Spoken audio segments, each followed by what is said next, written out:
I've had 3 classes, I think 2 classes already, going span of 2 hours each, and your class should be about the last class for the day. So, why did we stop last week? Was there any assignments or classwork? And how did you guys get about it?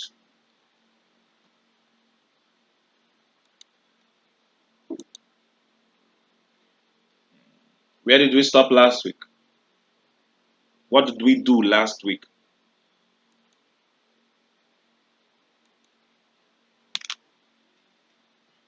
Come on, guys, I need responses so we could move ahead.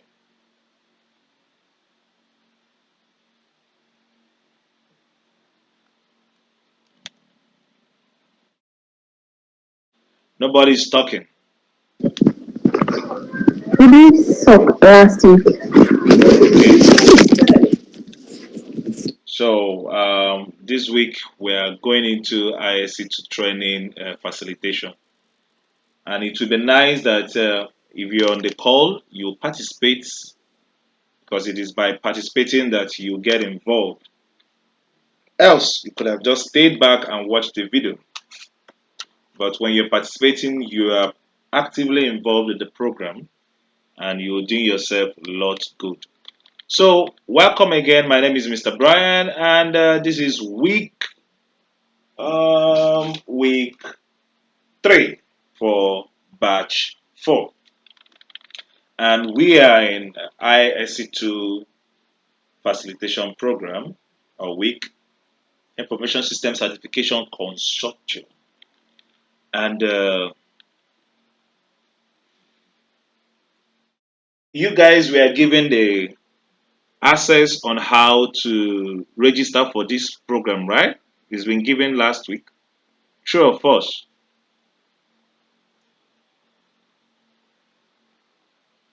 Hello? True. True. How many of you have registered already? True. Have you gone through the registration? Have you done? Registered. You've registered? Yes, I'm registered on community the program of the on the site. Okay, so And then I'm still doing the yes, yes, registration. I That's what I understand. am. So you could access your training materials, right? Yes, sir. Okay. Anyone that is having issues should still try harder or reach out to me within the week to help you fix it. So this is your supposedly platform when you log in, where you get to see your official ICC online self-paced training. It has its course objective, which goes down from foundational concept of cybersecurity principles, foundational security concept of information assurance, risk management terminologies, and summarize the processes.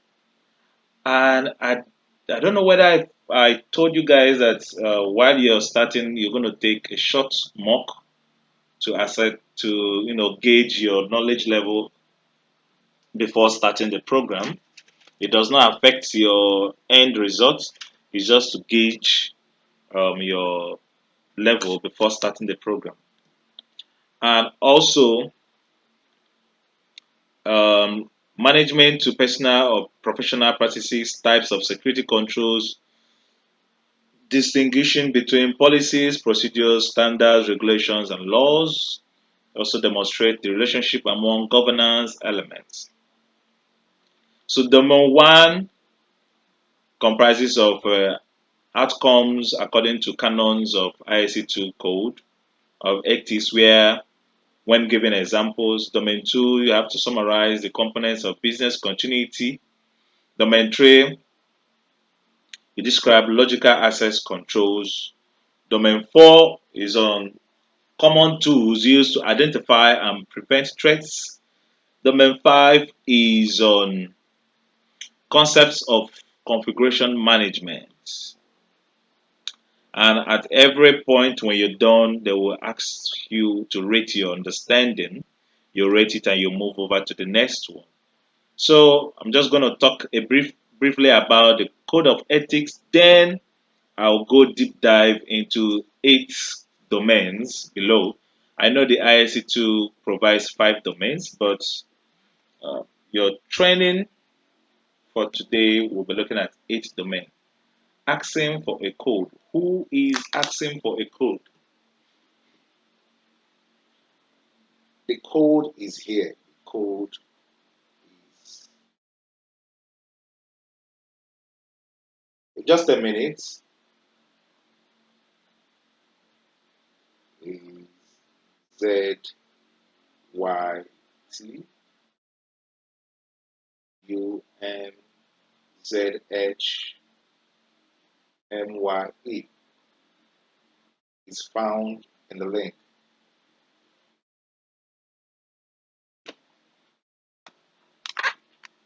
Okay, all information security, I'm now talking about the code of ethics. All InfoSec professionals who are certified by ISC squared recognize that such certification is a privilege that must be both earned and maintained. In support of this principle, all ISC squared members are required to commit to fully supporting this code of ethics. Members who intentionally or knowingly violate any provision of the code will be subject to action by a peer review panel, which may result in the revocation of your certification. ISC squared members are obliged or obligated to follow the ethics compliant procedure upon observing any action by any member that breaches the code. Failure to do so may be considered a breach of code pursuant to Code Canon 4. We're going to be looking at the canons below. There are only 4 mandatory canons in the code. By necessity, such high-level guidance is not intended to be a substitute for the ethical judgment of the profession or professional.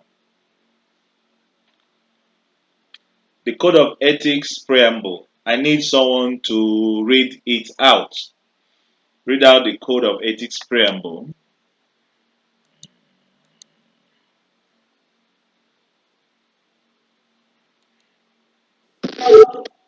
The safety and welfare of society and the common good, duty to our principals and to each other, requires that we adhere and be seen to adhere to the highest ethical standards of behavior.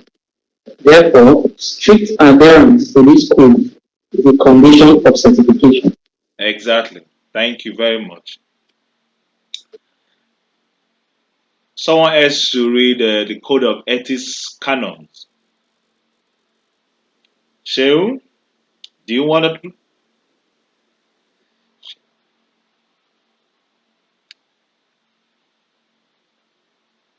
Is she there?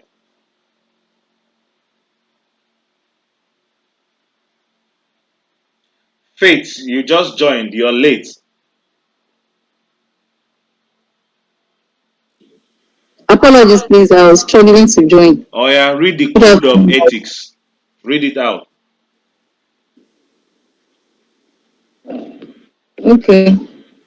The safety and welfare of society No, and the common the good. Code of Which Ethics, the one? canons. Sorry. Okay. Yes.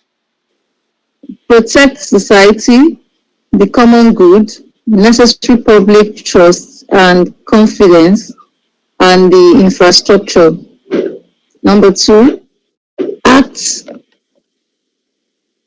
honorably, honestly, justly, responsibly, and legally.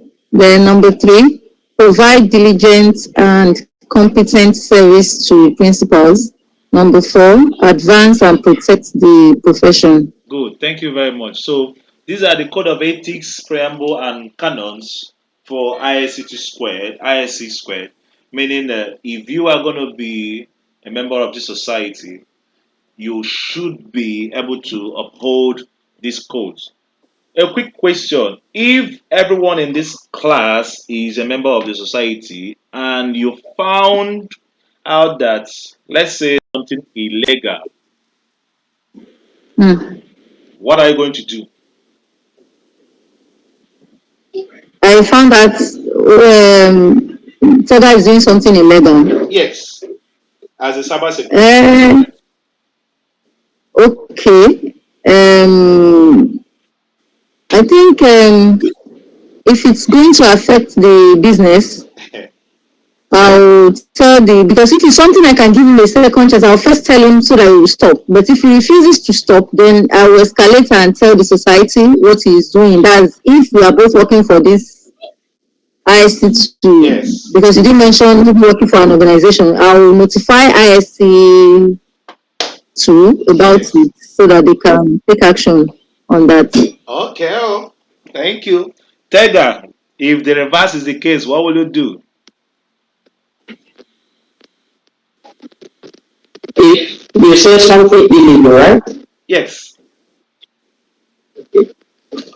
When it comes to illegal acts, it's either one due to the legal authority, or if it is something that is within the organization, they report to the authority of the organization to trash the matter. So nobody wants to become a good neighbor and telling neighbor. Now we or anything where you find two of us go share. Ah, no, we both lose our license to agree our certificate. Okay. We need Oh. today, we feel it tomorrow. It's all right. So it's needed for everyone to adhere. This question I asked you guys is going to come out in the exam anyway. So Mm. security risk management. There are 5 domains on ISC2 manual, but I think I have 8 domains listed out here to for us to look into it, and we'll we'll wrap up for the days. I believe everyone here should have already registered and started doing their domains and getting ready. Next week we're going to start. We're entering the practical side for next week. So next week will be your week 4, right? If I'm not mistaken. Yeah. Yes. So from week 4, Oh. which is next week, you're going to start hands-on practical. At the end of the class too, you're going to see the tools that you need to get ready ahead of the practical class coming. And I will assure you that it's going to be a fun and interesting one. So don't slack. Make sure you don't slack so you keep up with the class. So the first domain here is security and Oh, risk. excuse me, I have a question. You said we'll see tools we'll need. Are we going to buy them or is something you can find on your system? No, no, no. You just install them online, get them set Oh, up. okay. Yeah. Okay. Uh, from the first batch till now, I don't think anybody has complained about buying anything. And so, why it is home lab, it's going to be a home lab setup, meaning everything you're going to be doing is going to be within your home network. You have your laptop, you have your phone, you have your internet. For those that have router or Wi-Fi or hotspot, your neighbor's phone, anybody you are sharing network with, all of them will be present in your network and they will serve as your home lab. So it's going to be an interesting journey from next week. So let's move ahead. Security and risk management. This domain covers the foundational concepts of cybersecurity, including risk management, governance, laws, and ethics. It focuses on maintaining security policies, business continuity, and ensuring compliance with legal regulations. What are the use cases? For risk assessment, a company evaluates potential risk before launching new software, identifying threats like malware or data breaches, and creating a plan to mitigate these risks. Someone should read compliance management use case.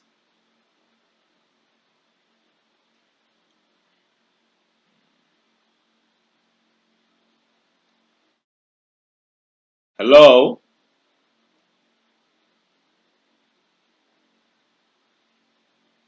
Is anybody there? Yes, Please flow with me. Read the compliance management use case. compliance management. Yeah, A healthcare company ensures compliance with HIPAA to yeah, protect HIPAA. patients' records. Yes, to Okay, HIPAA protect to protect patients' records. patient's record. Remember what we are looking at. The first domain is risk management, security and risk management. And we say that this domain covers the foundational concept of cybersecurity, including risk management, one, governance, two, laws and ethics.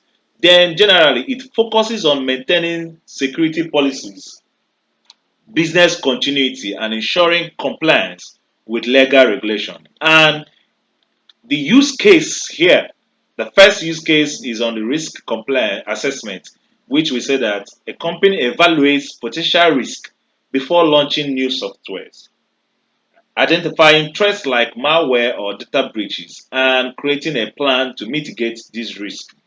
Then Tega just read compliance management, which says a healthcare company ensures compliance with the HIPAA to protect patient record, either HIPAA or your respective agencies in your respective countries to protect patient records. Then Faith read security policies.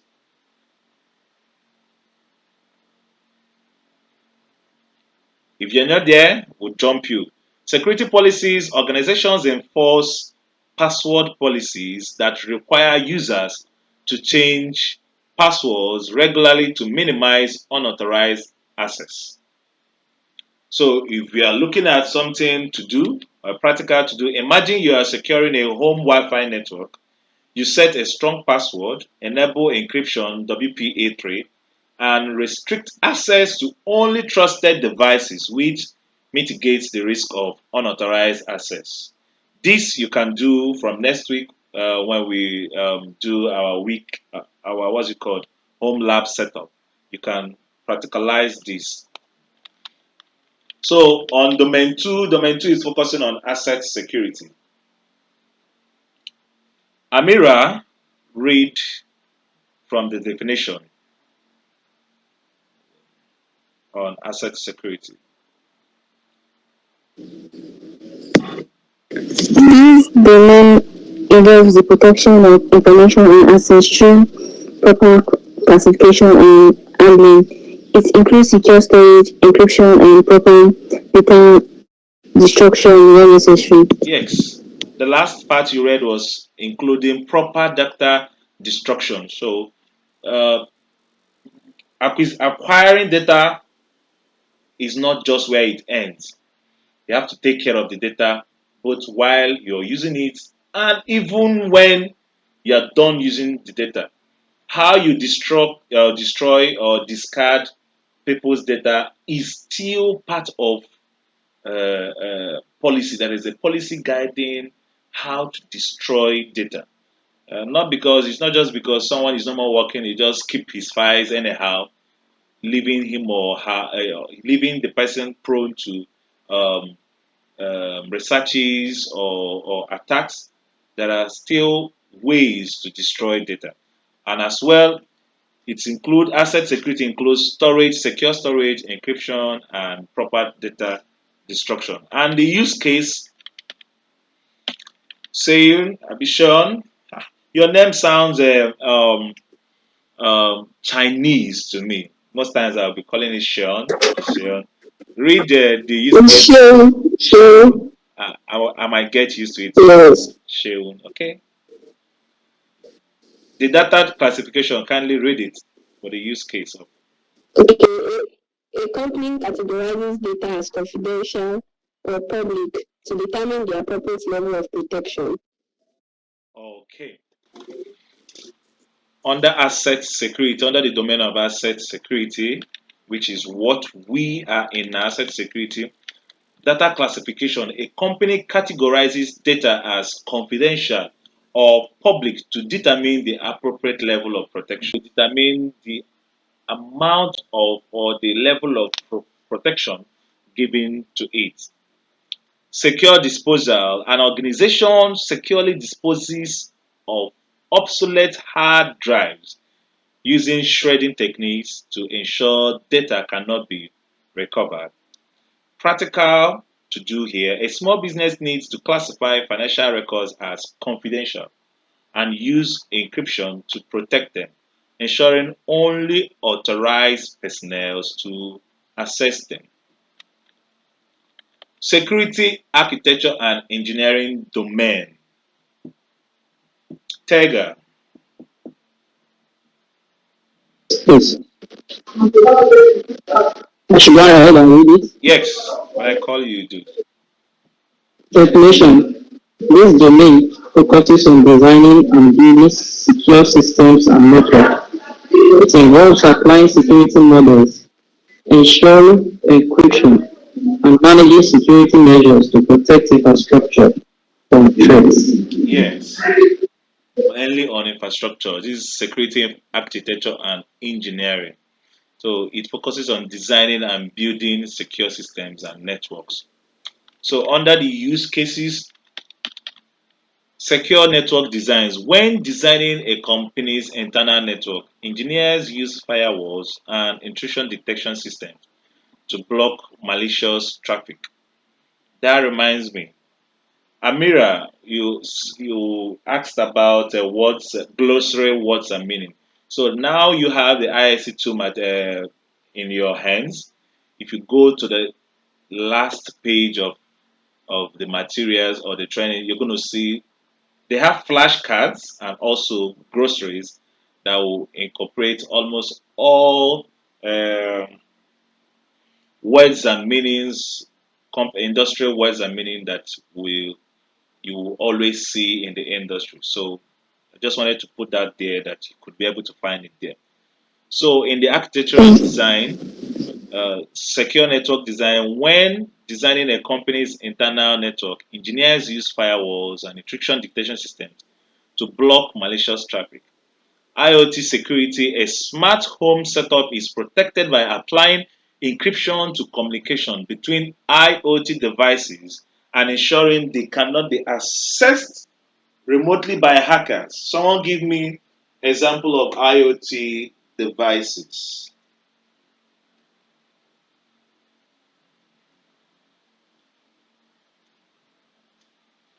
Faith, do you know of any IoT device? First of all, what is IoT? I don't know. Yeah. What is I IoT? don't know. I think Internet of Things. Internet of Things. Great. Yes, that's what it is. Now, as development keeps going on, devices and what's it called? How do I put it? Just like we have the big infrastructures like the servers down to our laptops, down to our phones. Now we now find it out that more devices have been incorporated into the network. For example, there are some people that their gate has a, network. The gate is automatic, meaning it uses programs to run. Their gates, their cameras, their fridge, their watch. If you are using your watch and your watch has an OS in it, is can classified as an IoT device. Okay, their ACs are being controlled by on the internet, meaning that there are some people that their houses, their entire house is automated. So any device that is being automated, controlled or used over the network can be classified as an IoT device. So you could look up on Google what are IoT devices. They will list that as much devices that has been incorporated into the IoT system. So now we're saying in architectural and security engineering domain, we are saying that it should be protected A smart home setup is protected by applying encryption to communication between IoT devices and ensuring they are not or they cannot be accessed remotely. So practical to do, a student learning about cybersecurity might design a mock secure email system incorporating encryption to protect messages from interception. Someone came in and the person is late. Who is the person?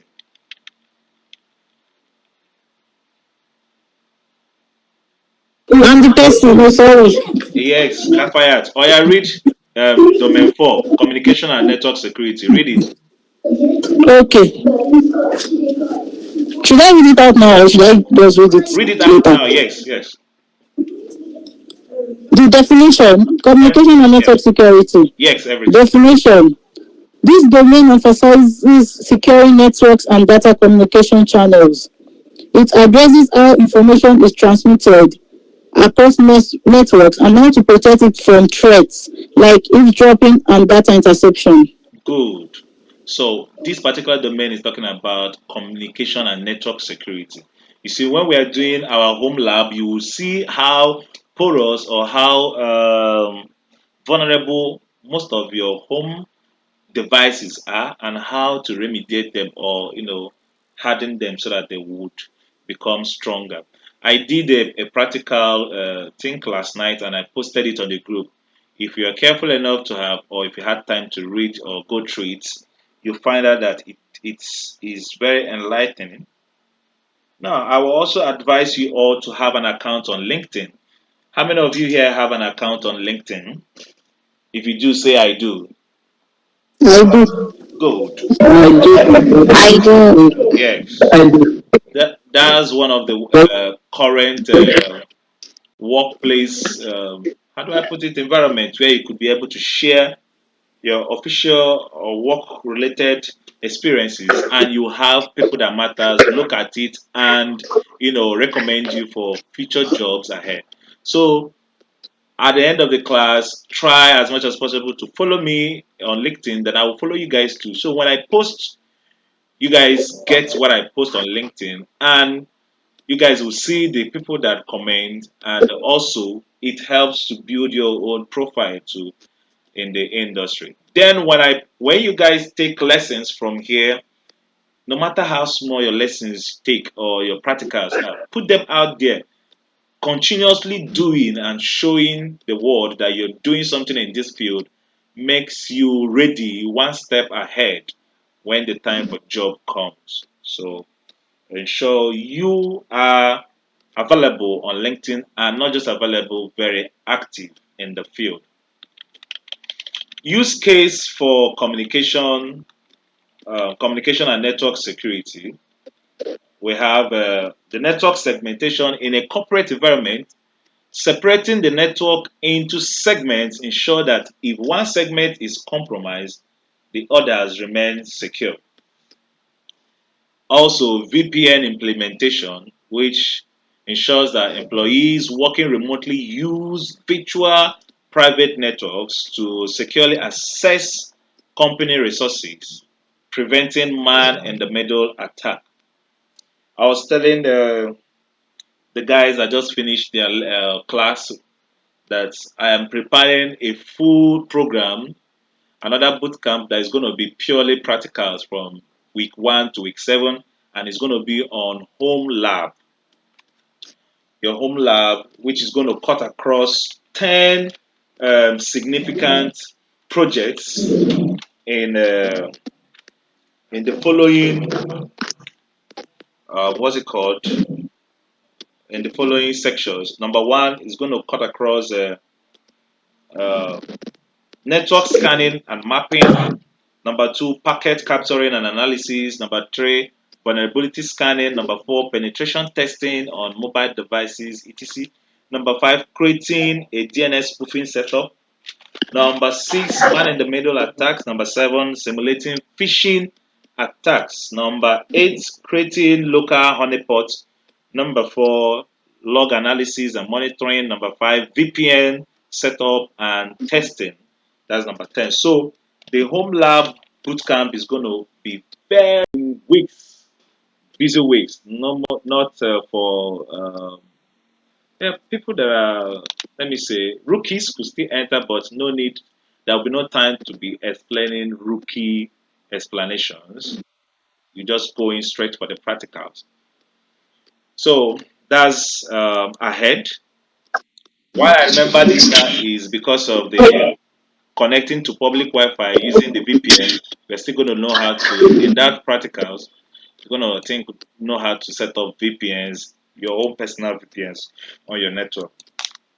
Okay, the next domain is domain 5, identity and access management. Tega, that reminds me. This domain involves Sorry, this domain Paul is not here. I hope he's fine. Kindly go ahead. this domain involves managing user identities and controlling access to resources. It ensures that users are properly authenticated and authorized to access systems based on their role and privileges. Exactly, very self-explanatory. So people could limit to what they have need for, and it is very, very important. The use case multi-factor authentication. Employees use both a password and a fingerprint scan to access sensitive financial systems, enhancing security. Okay, under the access control policies, an IT department implements role-based access control measures to ensure that only administrators can change system configurations. Practicals to do: setting up multi-factor authentication on your personal accounts, such as email or social media, adds an extra layer of security, reducing the likelihood of account takeover. The last class we did a practical. We looked at port scanning to see open ports that are available on this on my router on my network. You guys are also going to do that. You're going to scan your network to see the vulnerabilities that are obtainable, the ones that are open. You're going to find out the ports that are open, the ports that are not supposed to be open, and all those. Even why I remembered it is remote access. For someone to have remote access of your system or your network, the person will go through a particular port, more especially port 22, which is SSH. What is SSH? Any idea? Anybody? If you don't have idea, say I don't have an idea.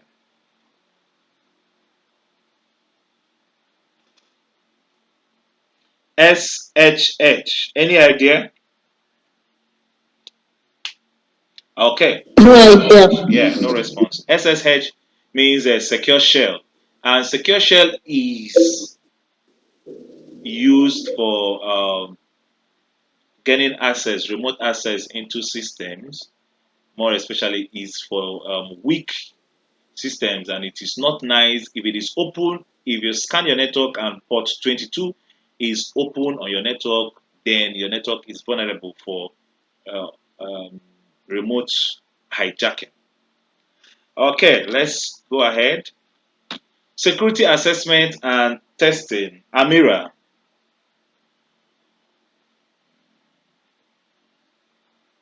she's not available.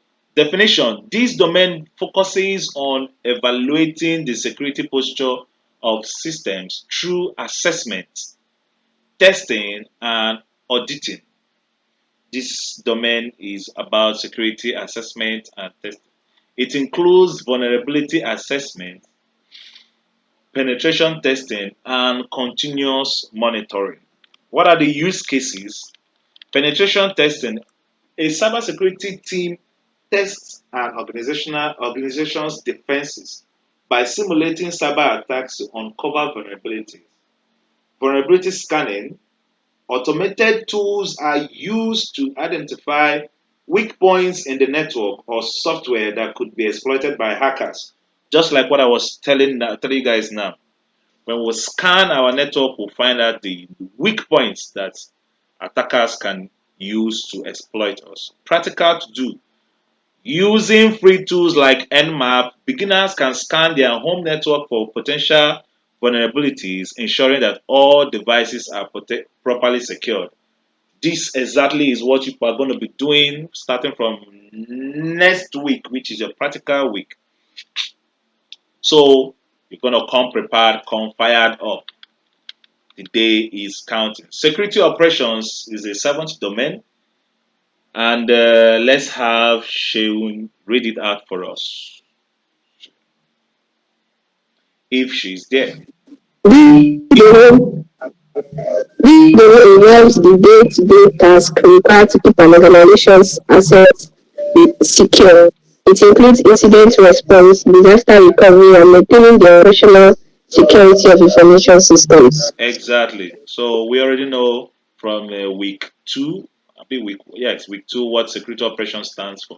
So this domain use case, first of all, disaster recovery. After a cyber attack has been established or done, a company uses its backed up systems to restore critical data and operations. Incident response, a cybersecurity team detects a phishing attack and quickly responds by blocking malicious IPs and quarantining affected systems. Practical to do. Developing a basic incident response plan for your personal devices can help you react quickly if they are compromised, such as knowing how to change passwords or disconnect from the internet as quickly as possible. The eighth domain is software development security. And let's have Kafayat read it out for us. That's if she's available. I'm available. Oh, this the definition of software development skills. Yes. Did you guys read it? Yes, go ahead. This definition, this domain covers the security of software applications throughout their development lifecycle. It ensures that security is integrated into the design, coding, testing, and development of software. Yes. If you are working hand to hand with the software development team, you're going to ensure to let them know that it is, in fact, this domain ensures that during the development life cycle of any product, security is integrated in the design. That's where it starts from. The design. If your design is not secured, for example, if you build a design or design a website, and from your layout, from your designing, it looks when it doesn't pass the security test, then whatever it is that you're going to build in there is going to be flawed. So this domain ensures that security is integrated into the design, coding, testing, and deployment of the softwares. The use cases, secure coding practices. Developers should follow guidelines to prevent common vulnerabilities like SQL injection or cross-site scripting in web development. We are going to still perform this SQL injection too in our practicals. Security testing in development. A company implements static analysis tools to automatically scan code for security flaws before deployment. Before they deploy any product that is ready to go to the market, has to be scanned to ensure that it has passed the security test before going out there. Practical to do, a beginner learning about web development could practice writing code that avoids vulnerabilities by using input validation techniques to prevent malicious inputs from being executed. When we are doing the SQL injection, you will find out the need for this input validation technique because when the input forms are not secured, it serves as a gateway for attackers to take use of that system. So when you go to the website and you see fill this form, most of the forms are not secured. Most of going to see example of one that is not secured and how we are going to maneuver and take advantage of it. Fear not, it is a potentially vulnerable application, meaning that those vulnerabilities were potentially built in there so that security learners like you and I would have to use them as practicals and learn from them. Now, while we close the class now, you have time to go back to your ISC2 training so you could wrap up quickly. If you started your domain 1, 2, 3, 4, you go through them, understand them very well because when you book for the exams, you will go and you will sit for the exam and you will pass. I believe so that you're going to pass. Okay, these are the tools I would like you to get ready ahead of our practicals tomorrow. You're going to download and install a virtual machine, download and install a Kali Linux in, inside the virtual machine. Then you read up a bit about IP addresses, IP classes, IP octets. Also read up about Nmap. Then read up about network ports and its types. So your week is going to be jam-packed with pitty little things you need to get yourself acquainted with. So the next week we are starting with home lab setup and network scanning using Nmap. If you have queries or if you get stuck up when trying to download and install your all these tools, you let me know in my DM or in the group. Now, heads up, the Kali Linux machine or the Kali Linux file is heavy.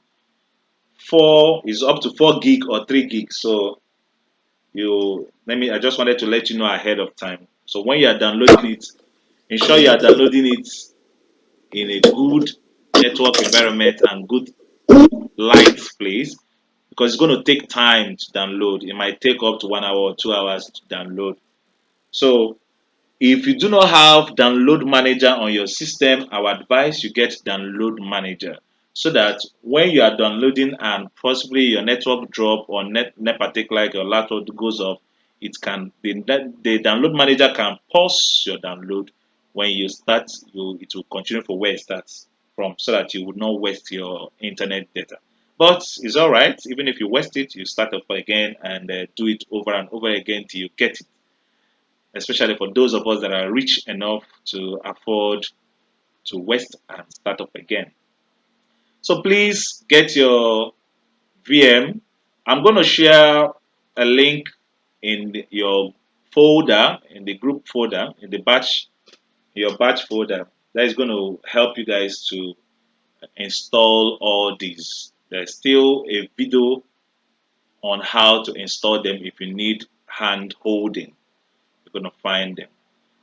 Then on the reading up on the IP addressing, IP classes, and IP octets, read up about them as much as you can so you come prepared for the practicals. Why do you need to read them up? So that when we are starting the practicals, we wouldn't have to, explain everything like a little baby. We'll just be calling their names and you will have a little understanding about what they are because you've read them. Then we practice them, you know exactly what they do and how they work. And with that, we come to the end of today's class. And I encourage you guys to be strong and be courageous. The journey ahead is indeed an interesting one. And Amira is raising up her hand. Kindly, Amira, let me hear you. Yes, sir. I want to ask about like my book was not good. We will be asking Tara and Faith about when they found somebody did illegal stuff, and my answer was not good then. So I have a question about okay, like in cyber security, like we have access control whereby everybody have levels and rules which they can be access to. So what if somebody in level 1 find somebody in level 3 doing an illegal stuff, which we all know level 1 is supposed to be his area, and what it concerns is level 3. Like if reporting, like can we, if you report, will there be anything also to, since he is not supposed to be in that level there? Okay. From the picture you painted, let's assume that your office is downstairs where level 1 people are, and somehow you came upstairs at level 4 and you found out someone that is doing something illegal. Okay.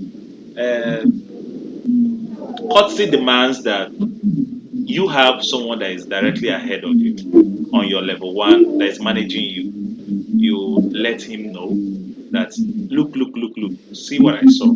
He has the managerial what's it called access to, since he's a manager managing you guys, he has managerial access to either go to the person, confront the person, or bring it up to the board, because whatever happens affects almost everybody. Because if the person, for example, now someone is giving out links to company links or company access to people outside or someone outside there that is not supposed to do so. If the company gets hacked or something happens, it's going to affect everybody. So security starts with you and me. Your immediate manager should be aware. Then he takes it up from there. Then, in case he doesn't do so, you've done your own part. And of course, I believe some organizations also have suggestion boards, all these kind of things. But there is always a way to, you know, let the authorities know of what is happening. But it will be advisable to start from your own direct boss, the person that you are under him. Start from there so that protocols will take its place. I don't know whether I answered you, right? So thank you so much. Yes.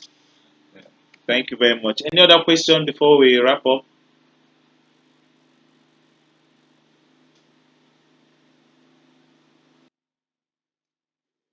I I believe have a question. Wait, okay, go ahead.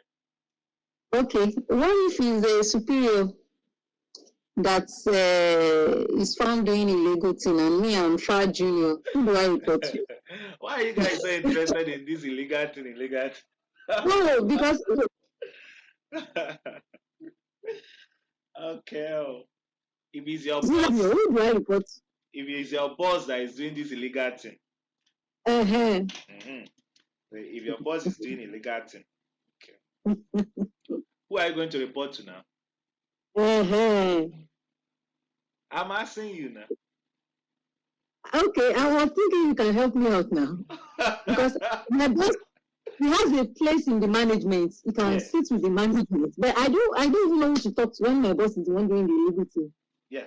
Okay. In the areas of what's it called responsibility, since your boss who supersedes your branch or whatever is the one, so you that is a staff, you are what's it called? How do they put it? Exonerable, I be you're exonerated. It's related. Yes, because he is. If you are doing it, he is to be held accountable. Because Okay, won't I be asked when I found out my boss was doing illegal thing? What did I do? when you found out Because that I your didn't boss was even. doing anything, Yes. technically and job wise, you are not supposed to jump your boss, because who even gives you the access of your boss's boss? Nobody. Uh-huh. Nobody. Uh-huh. So you maintain your place. You already, just like what is happening currently in organizations. People, when they are doing the amebo, they know that things are happening in the company. But Mm. you will just keep quiet and probably you only say talk when you have been asked to talk. Okay. But Unless, do I have the right to challenge my boss when I see him doing that, or I just look away? When I can say, okay, don't you think this thing is wrong? So I can do, I don't have that authority. because I'm a junior citizen. For example, now, if there is always a conscience, yes, I wouldn't go Mm, and start. What is it? There might be a mhm, chance that what you said might touch me to, but we are living in an era where people get hardened. Even if you confront mm, them, they already made a mm. decision on what to do. And So they can even implicate you that yes, confronted yes, them. Mm, yes. So let it be on your own record that you mm, do not have anything to do with such. Uh, so what you can do is, if you have been invited into such forum, you say, "Sorry, sir. With due respect, I might not be able to participate in this."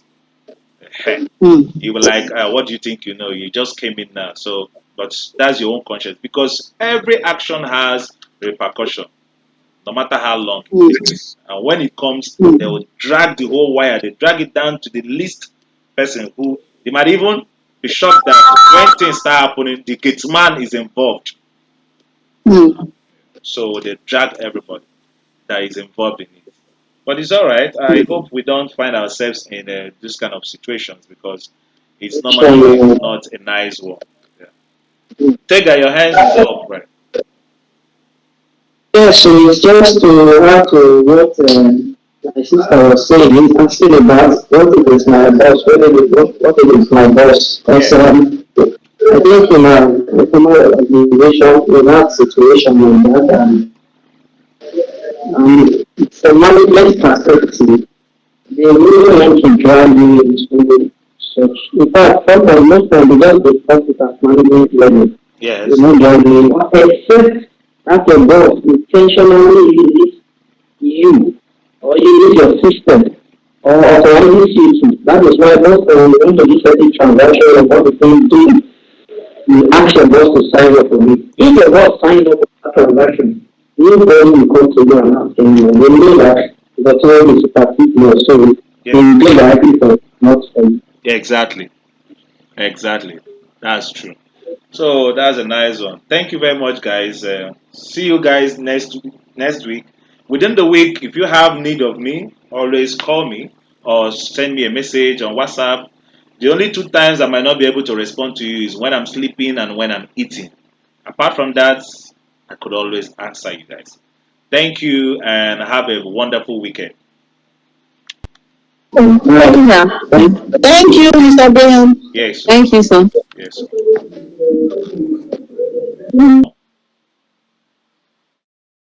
So what's number three?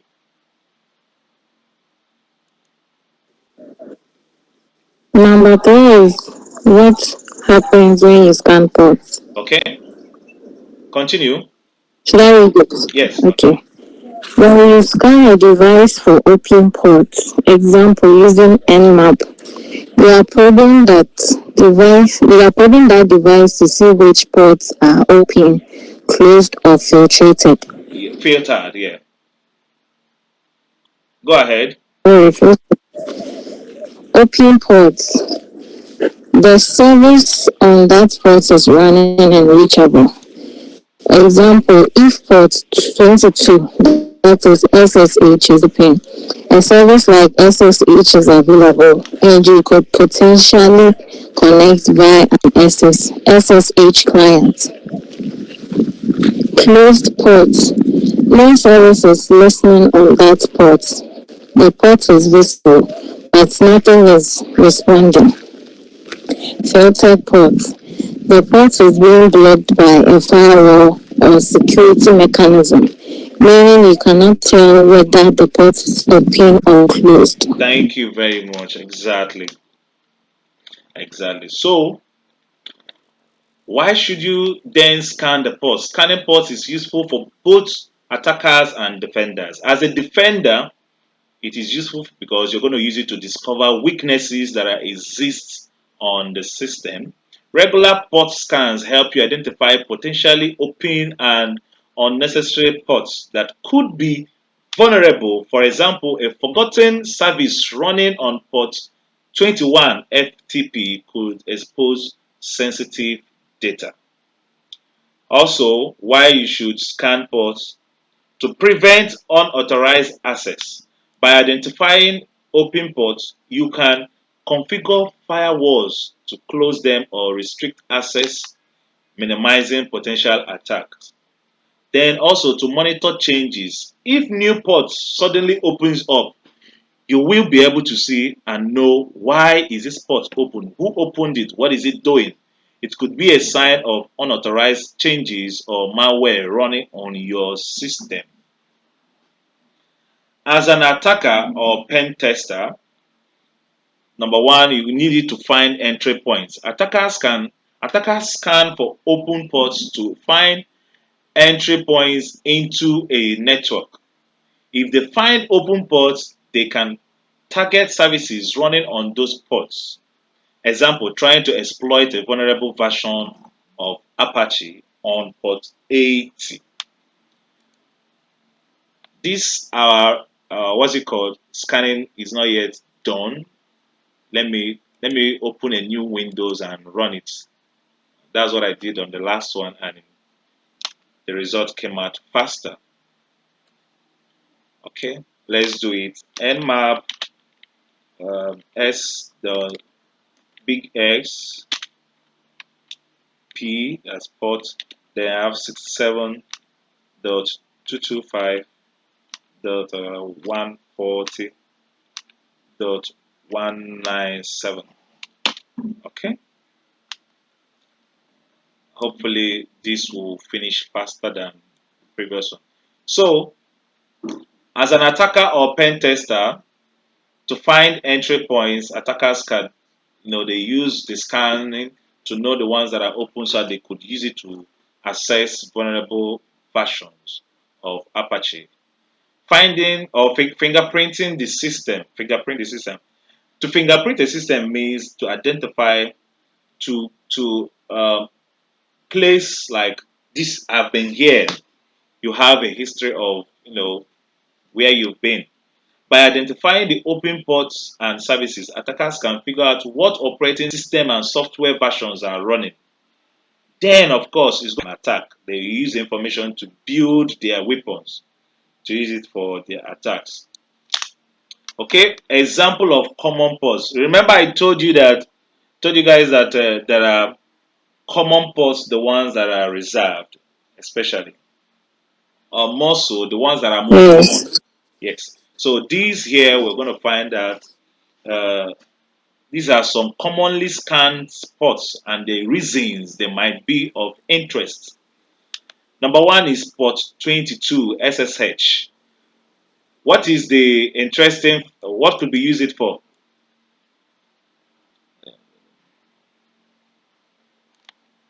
It could allow unauthorized remote access if weak passwords are used. The second one, port 80, which is not secure, HTTP.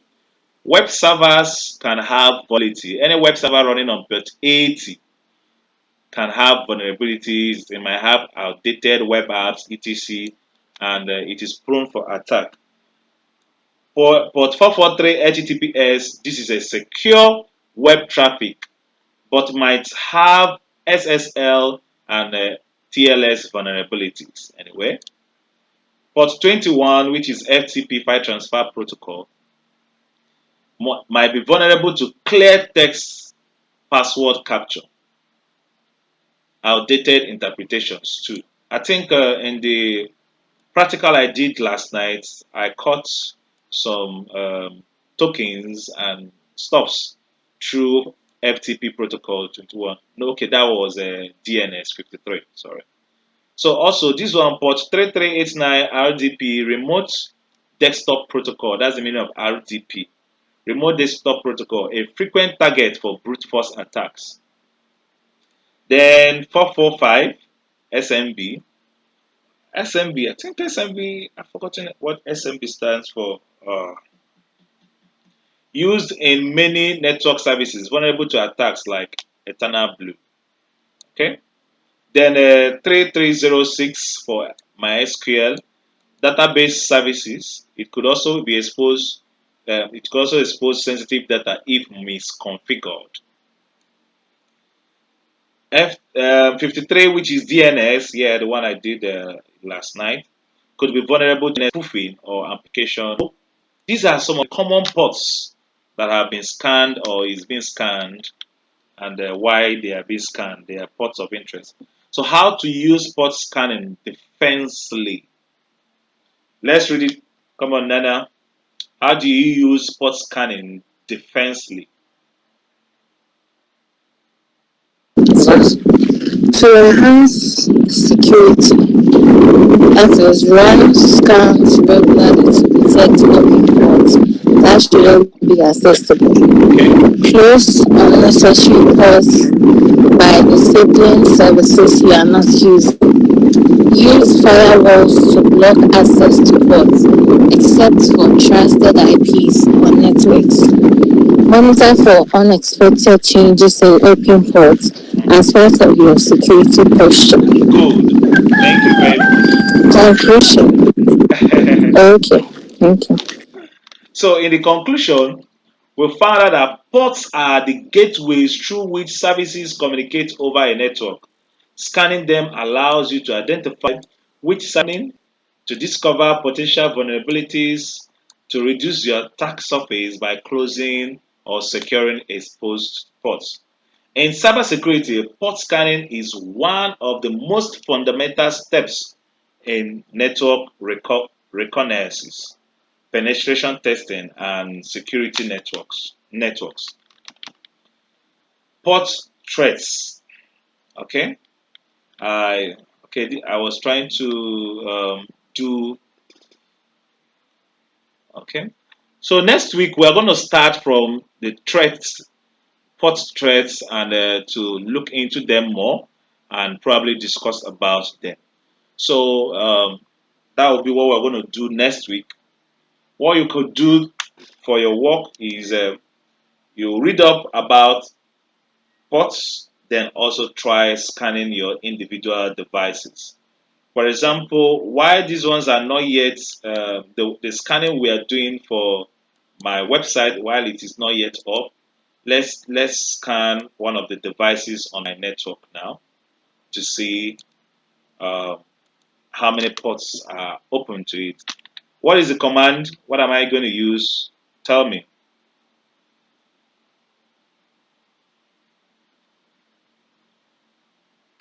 Hello? Nmap X capital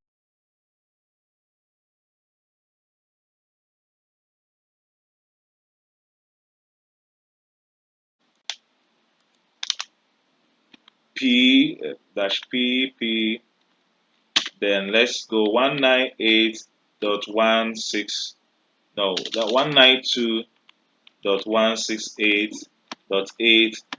192.168.8.108. This is the Kali machine, this machine we are in now. Let's see how many ports are open and how many are closed then. Okay, this one came out quicker because the network is reachable to us. Now, Nana, look at the Hello. yes, look at the scan reports. Not shown. The ports that are not shown, how many are they? Um, 65534. Closed TCP ports, right? They are not reachable or they are closed. Yes, But we only have, there's one yes. port that is open. Which port is that? Port 22.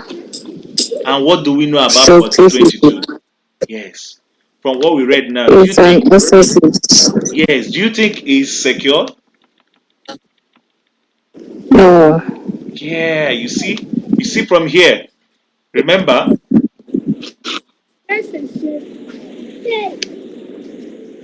could you remember? Yeah, it's secured. It's secured. Yes. Could allow It's an unauthorized HTTP. remote access. You see, if weak passwords are used. So scan your devices and know which ports are open and which are not open. Maybe after the training or when you guys are done, we might look deeper, or when I launch the home lab practical training throughout, which is going to be 7 weeks full of training, 7 weeks full practicals on home labs and exercises, things you're going to do. We'll look at the things we're going to be doing. For example, there are 10 consecutive exercises that are going to be on that training for the 7 weeks. The first one is, of course, we'll start by network scanning and mapping. The second one will be packet capturing and analysis. The third one will be vulnerability scanning. The fourth one will be penetration testing and on mobile devices. The fifth one will be creating a DNS spoofing setup. The sixth one will be man in the middle attack. The seventh one, simulating phishing attacks. Eight, creating a local honeypot. Nine, log analysis and monitoring. And 10, VPN setup and testing. It's going to be a full 7 weeks, all practicals, all you could do with your home lab. So thank you very much, Nana, for staying through the class, and get your hands busy within the week. And also, do not forget your ISC2 training. And I wish you guys a success ahead. Thank you. Any questions before we wrap up? One question. Okay, good. Thank you very much. Have a great weekend. Have a nice weekend too. Good. Bye. Bye.